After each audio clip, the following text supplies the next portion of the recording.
ஒரு சகோதரர் கேட்குறாரு, பேர் இல்லாமல் கேட்குறாரு, என் மனைவிக்கு சமையல் போன்ற வீட்டு வேலைகள் செய்வதில் ஆர்வம் இல்லை, குழந்தைகளை பார்த்து கொள்வதில்லை, ரம்ஜான் மாதத்தில் மட்டுமே தொழுகை செய்வாள், கணவரின் குடும்பத்தை மதிக்க மாட்டார், அவருக்கு இசை பிடிக்கும், இப்போது என்ன செய்வதுன்னு 3 விஷயத்தை கேட்குறாரு.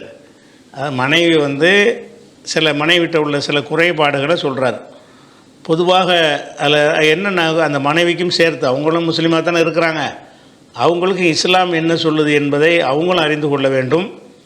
இந்த கணவரை எப்படி நடந்து கொள்ளணும் அப்படிங்கிறதையும் சொல்ல வேண்டி இருக்கிறதுனால அந்த சம்பந்தமான விஷயங்களை பார்க்க முதலாவது வீட்டு வேலை செய்ய மாட்டேங்கிறாங்க அப்படின்ற ஒரு கேள்வி வைக்கிறார். வீட்டு வேலையை பொறுத்த வரைக்கும் ஒரு மனைவி அவளுக்கு கணவன் தான் உணவு கொடுக்கணும். சமைத்து கூட கேட்டால்னா அவன் தான் கொடுக்கணும், சரியான கடமை தான். பெண்ணுக்கு அது கடமை கிடையாது.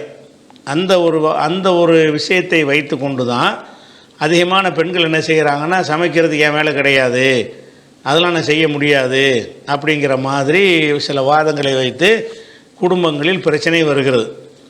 ஆனால் இந்த கடமைங்கிற ஒரு விஷயத்தை தாண்டி இருவரும் மனப்பூர்வமாக இணைந்து வாழும் பொழுது கூட்டு பொறுப்பாக சில விஷயங்களை கணவன் தரப்புலையும் அவனுக்கு கடமையான அளவை விட அதிகம் செய்கிறான், மனைவி தரப்புலையும் அவளுக்கு கடமையானதை விட அதிகம் செய்வாள்.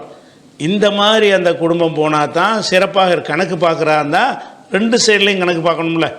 அப்போ கணவன் சமைத்து தர வேண்டிய அவன் தான் சாப்பாடு தரணும், மனைவிக்கு அது அவசியம் இல்லை, கணவனுடைய பெற்றோரை கவனிக்கிறது அவசியம் இல்லை, வீட்டு வேலை பார்க்குறது அவசியம் இல்லைன்னு வாதம் பண்ணினால், அதே மாதிரி கணவன் நடந்து கொண்டானேயானால் அது அந்த மனைவி ஏற்றுக்கொள்வாளான்னா ஏற்றுக்கொள்ள மாட்டான். கணவனுக்கு என்ன கடமை? உணவு கொடுக்கணும், ஒரு உடை கொடுக்கணும். உடைனா தேவை இருந்தால் கொடுக்கணும். உடைங்கிறது வருஷத்துக்கு 10, 5 அந்த கணக்கெலாம் கிடையாது. அவள்கிட்ட உடை போட்டுக்கிறது உடை இல்லைங்கிற அளவுக்கு வந்துட்டான்னா அதுக்கு ஒரு உடை கொடுக்க, அதான் அவ்வளோதான் அவனுடைய கடமை. இருக்கிறதுக்கு ஒரு இடம் சொந்தமாக வாடகையில் அவளை தங்க வைக்கணும். இந்த 3 தான் அந்த கணவன் மனைவிக்கு செய்ய வேண்டிய ஒரு கடமை. ஆனால் அவ்வளோ தான் செய்கிறானா? இல்லை. அவனும் இந்த கடமையை பேசினான்னு வைங்க, கடமையை பேசினான்னு சொன்னால் ஹோட்டலில் ஏதாவது 3 வேளைக்கு சாப்பாடு வாங்கி தந்தோன்னா வேலை முடிஞ்சு போச்சு. ஆனால் என்ன செய்கிறான் கணவன், நீங்கள் பீரோவில் அடுக்கி வைக்கிறதுக்கு இடம் இல்லாத அளவுக்கு அடுக்கி வைக்கிற அளவுக்கு ஆடைகளை வாங்கி தர்றான். அது அவனுக்கு கடமையே கிடையாது. அவன் கூட என்ன கடமை அதை மட்டும் அவன் செய்வதில்லை, அதை தாண்டி தான் செய்கிறான். அதே மாதிரி மனைவிக்காக வேண்டிய நகை நட்டுகளை வாங்கி கொடுக்குறான். அதெல்லாம் கொடுக்கணுன்ற அவசியம் கிடையாது.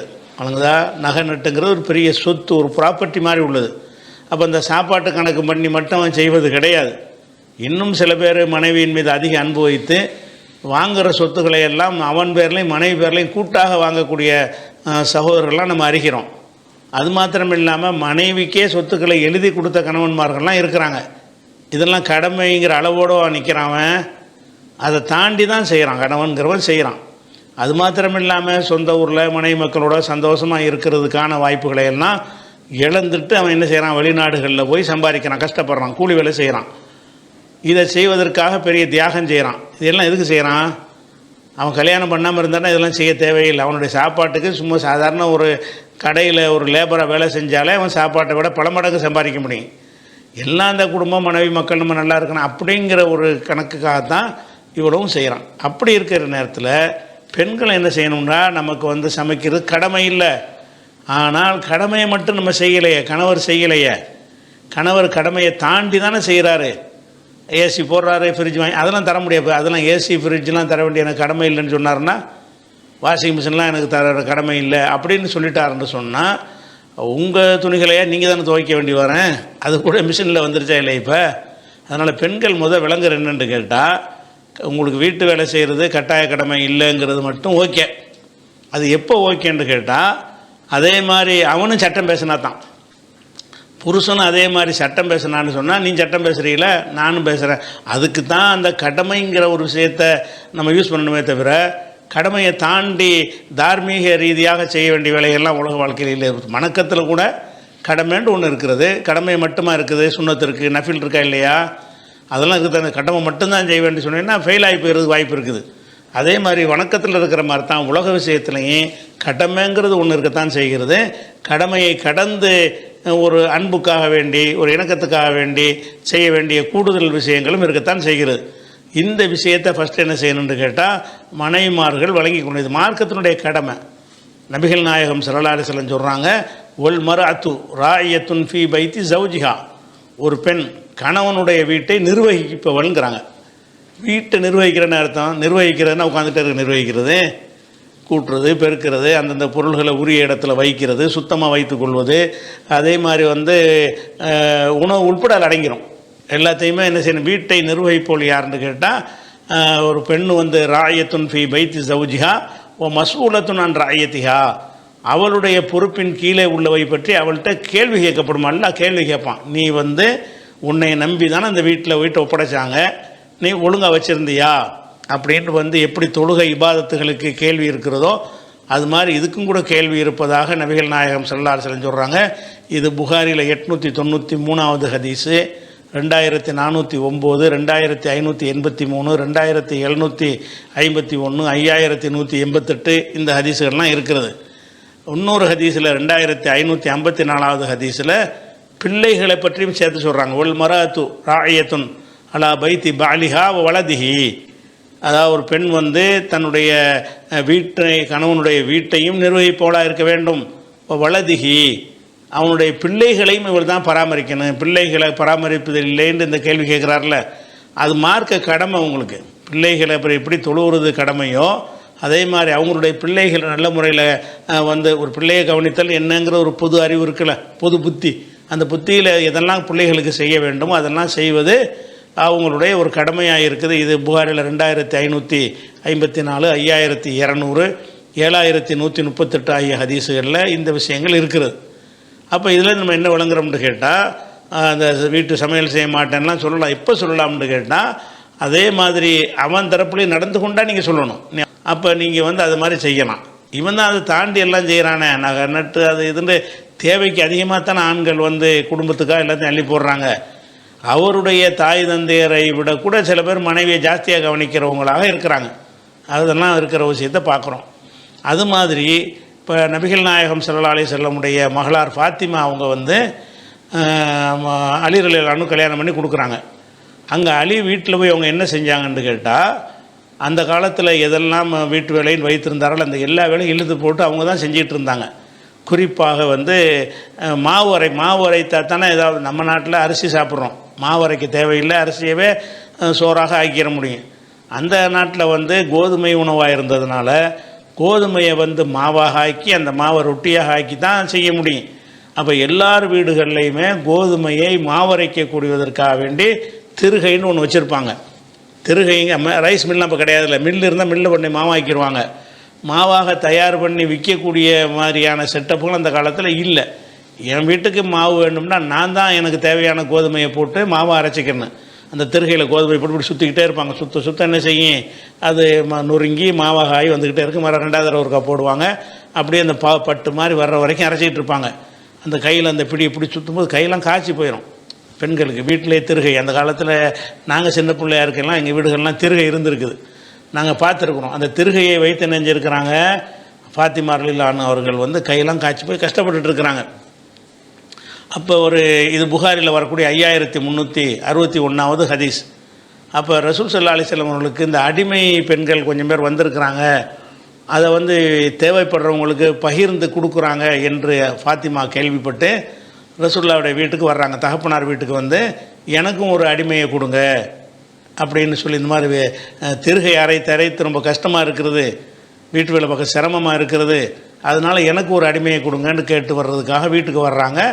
அதில் ரசூலுல்லாஹ் வீட்டில் இல்லை, ஆயிஷா நாயகி தான் இருக்கிறாங்க. அவங்கள்ட்ட இந்த விஷயத்த சொல்கிறாங்க. சரி உங்கள் தகப்பனார் நான் சொல்கிறேன் அப்படின்னு அவங்க அனுப்பி வச்சிடுறாங்க. ரசூலுல்லாஹ் வந்த உடனே இந்த செய்தியை சொன்ன உடனே ரசூல் ஸல்லல்லாஹு அலைஹி வஸல்லம் என்ன செய்கிறாங்கன்னா, நேராக மக வீட்டுக்கு போகிறாங்க. மக வீட்டுக்கு போகும்போது படுக்கிற நேரம்லாம் ரெடியாக இருக்கிறாங்க, தூங்குவதற்கு தயாராக இருக்கிறாங்க.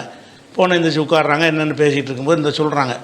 அப்போ ரசூலுல்லாஹ் சொல்கிறாங்க, நீ கஷ்டப்படுறது சரிதான், இருந்தாலும் இதை விட ஒரு சிறந்த நான் உனக்கு சொல்லித்தரேன், நீ அடிமையை கேட்குற, அது அப்படி இல்லாமல் உனக்கு சில சொற்களை நான் கற்றுத்தர்றேன், அதை நீ ஓதி வந்தால் இந்த வேலைகள் உனக்கு லேசாகிரும், கஷ்டமாக இருக்காது அப்படின்னு சொல்லிட்டு, நீங்கள் படுக்கைக்கு போகும் பொழுது தூங்க போகும்போது என்ன செய்யுங்கன்னு கேட்டால் 2 பேர் கணவன் மனைவி 2 பேரையும் பார்த்து சொல்கிறாங்க.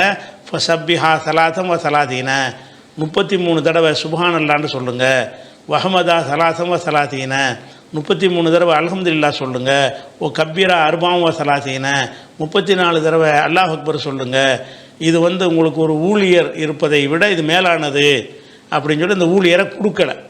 அப்போ இதில் என்ன வழங்குதுன்னு கேட்டால், இந்த திருகையில் அரைச்சி நான் கஷ்டப்படுறேன்னு சொன்ன உடனே நபிகள் நாயகம் கோவப்பட்டு, எப்படி என் மகளை நீ வீட்டு வேலை வாங்குற, எப்படி திருகையில் மாவு அரைக்க வைக்கிறேன்ற சொல்ல கேட்டாங்களா?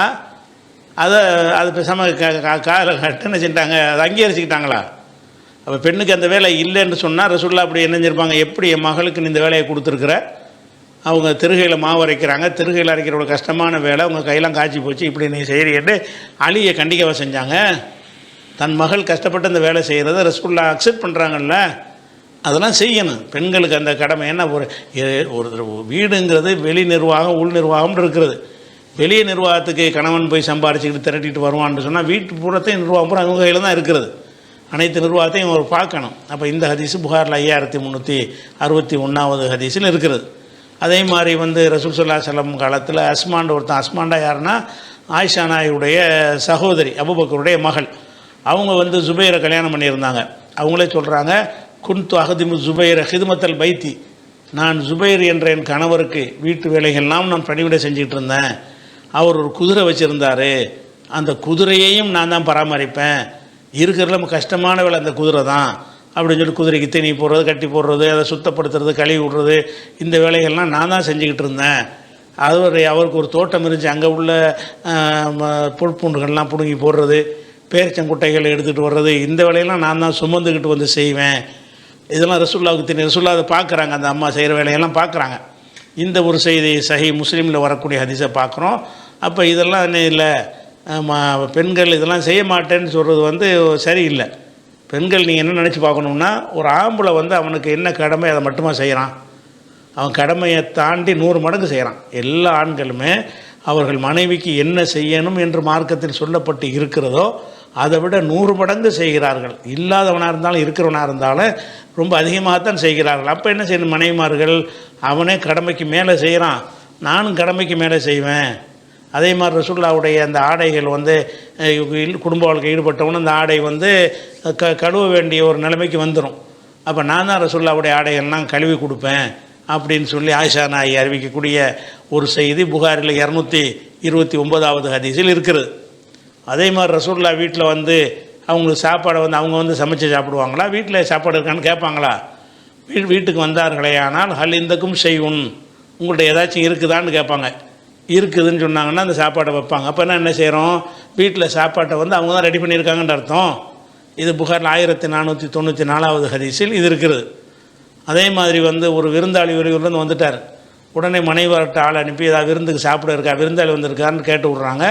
இல்லை ஒன்றுமே இல்லையே அப்படின்னு சொல்லி அவங்க சொல்லி அனுப்புகிறாங்க. அப்போ என்ன அர்த்தம்னா, அந்த வீட்டுடைய அந்த உணவு பிரச்சனை டிபார்ட்மெண்ட்டு மனைவிமார் கையில் தான் இருந்திருக்குது என்பதை புகாரில் 3798வது ஹதீஸில் நம்ம பார்க்குறோம். அதனால் அந்த வீட்டு வேலை செய்ய மாட்டேன் நான் எனக்கு அப்படின்னு பெண்கள் சொல்வார்களே ஆனால் அது குடும்ப வாழ்க்கைக்கு நல்லது இல்லை, வெறுத்துருவாங்க. இப்போ நம்ம இவ்வளோ செய்கிறோம், இவன் மட்டும் ஒன்றும் செய்ய மாட்டேங்கிறாளான்னு அப்படி ஒரு நினைப்பு ஒரு 2 தரப்பில் யாருக்கும் வரக்கூடாது. கணவனுக்கும் வரக்கூடாது, மனைவிக்கும் வரக்கூடாது.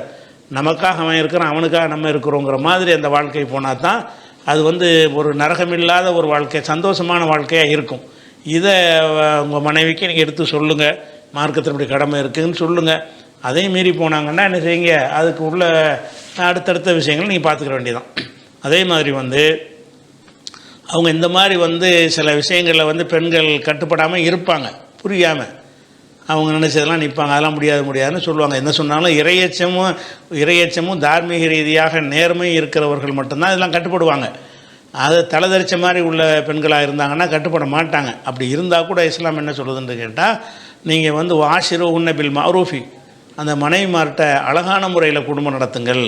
ஃபைன் கரிஹ்துமுஹுன்ன, நீங்கள் அவங்களை நீங்கள் வெறுத்தால், வெறுக்கிற மாதிரி இருக்குது, எத்தனை எடுத்தாலும் வெறுக்கிற மாதிரி உங்கள் நடவடிக்கை இருக்குது, அப்படி இருந்தீர்களே ஆனால் ஃபாசா அன் தக்ரஹு ஷையன், நீங்கள் ஒன்றை வெறுக்கக்கூடும். யஜால் அல்லாஹு ஃபீஹி ஹைரன் கசீரா, அதில் நிறைய நன்மைகள் எல்லாம் ஏற்படுத்தியிருப்பான். நீங்கள் வெறுப்பீங்க, அதில் எவ்வளோ நன்மைகள் இருக்கும். அதே மாதிரி அப்படி சொல்கிறாங்க ரசூல். இது குர்ஆனில் 4வது சூராவில் 19வது வசனத்தில் இருக்கிறது. அதே மாதிரி உங்களில் யாரும் தன் மனைவி வெறுத்துவிட வேண்டாம், அவர்கிட்டேருந்து ஒரு குணத்தை கரிக மின்ஹா ஒரு குணத்தை வந்து வெறுத்தானேயானால் வலிய மின்ஹா ஆகிற இன்னொரு குணம் விரும்பத்தக்கது இருக்கும், அவன்கிட்ட விரும்பத்தக்க தன்மை என்ன இருக்குன்னு பாரு அப்படிங்கிறாங்க. அதனால் அவங்க இசையை கேட்குறாங்கிற மார்க் அடிப்படையில் நீங்கள் அவங்களுக்கு என்ன செய்யணும், ரம்ஜானில் தொழுகிறாங்கிறிய அப்போ இறையச்சம் இருக்குன்னு வழங்குது. அப்போ வந்து இறைவன் ரம்ஜானுக்கு மட்டும்தான் இறைவனா, 12 மாதத்துக்கு யார் இறைவன், அவன் பார்க்க மாட்டானா கேட்க மாட்டானான்னு சொல்லி நீங்கள் மார்க்க ரீதியான அறிவுரைகள் சொல்லி பக்குவமாக சொல்லி அவங்கள புரிய வச்சா இன்ஷா அல்லாஹ் என்ன செய்வாங்க, மறுமையை பயப்படுறதுங்கிற வந்துருச்சுன்னா எல்லோரும் கரெக்டாக வந்துடுவாங்க.